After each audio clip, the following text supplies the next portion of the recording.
Let's do a little role play here. I'm going to be pre-firing the man Ken. All right, you're obviously post-firing the man Ken. I'm going to ask you some questions, and you hear the saying like if I could write a letter to myself. All right, so that's the responses I'm looking for here. So so me being pre-firing the man Ken, I'm going to ask you. All right, so one thing I'm worried about that's preventing me from leaving my job is what if my Amazon account gets shut down? So what would you say to that, knowing what you know now? Yeah, sure. So a couple things. I have multiple Amazon accounts, and that there's services that you can go to get the account, not suspended or reinstated. So it's not a huge, it's not a huge issue. It is a fear. And the other thing is, there's other aspects that I'm working on. Is diversifying the business, having other sales, other sales channels coming in. So although that is a concern, I'm not, it's mitigated by having multiple accounts and having a network of people that I can reach out to and get the account reinstated, and having some cash reserves for that kind of a blip if it happens. Okay, okay. Another question pre-firing the man Ken may have had is one thing I like about my job is my paycheck shows up on the 1st and 15th every month. And I know what it's going to be, and I like that it's steady. And going out on my own, there's not going to be that stability. How would you respond to that?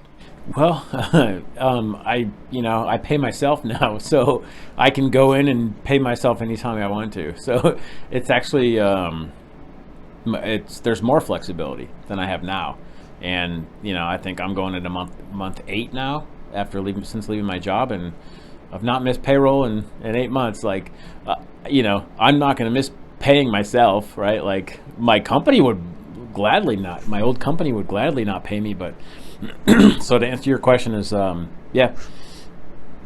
payroll comes in every month, and not a problem. Okay. Another question you may have had is, one reason I don't want to leave my job is that I've heard a lot about specifically the Chinese will go over and take over your listings or sell a counterfeit product, and that really worries me. I've got a couple products that are doing really well. And I would be in big trouble if the Chinese came in and made counterfeit goods and were to try to either sell on my listing or to, try to introduce a new product that was exactly like mine. What would you say to that? Sure. That threat always exists. Not only just the Chinese, but any nefarious sellers or whatever. I would say, I have brand registry, which blocks people from listing on my listings, and always improving my products, listening to the customers. Hey, this isn't working. Hey, we're having problems with this. So improving them. A lot of Chinese sellers they don't do that. They just go and see something that they can replicate and do it.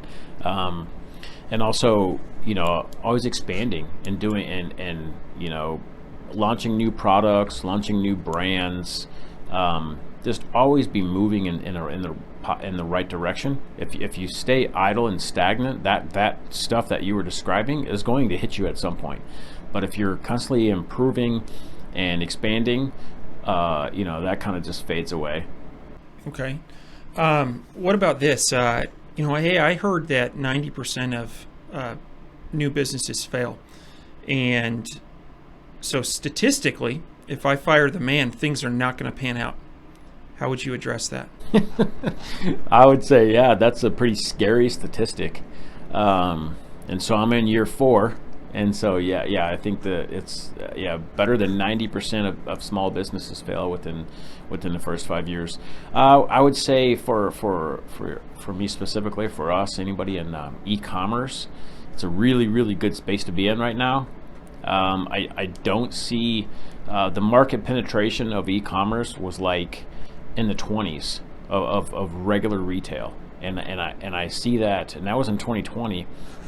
And I really, the market penetration of e-commerce accelerated last year during the pandemic, and it's going to continue to accelerate. So the market that I'm in, is e-commerce is has a lot of upside over the next decade, and I would say that through this journey, learning and figuring out what works, what doesn't, improving, and just slowly getting better. Like for me, like there is no quit, there is no fail. You've seen the poster in my office.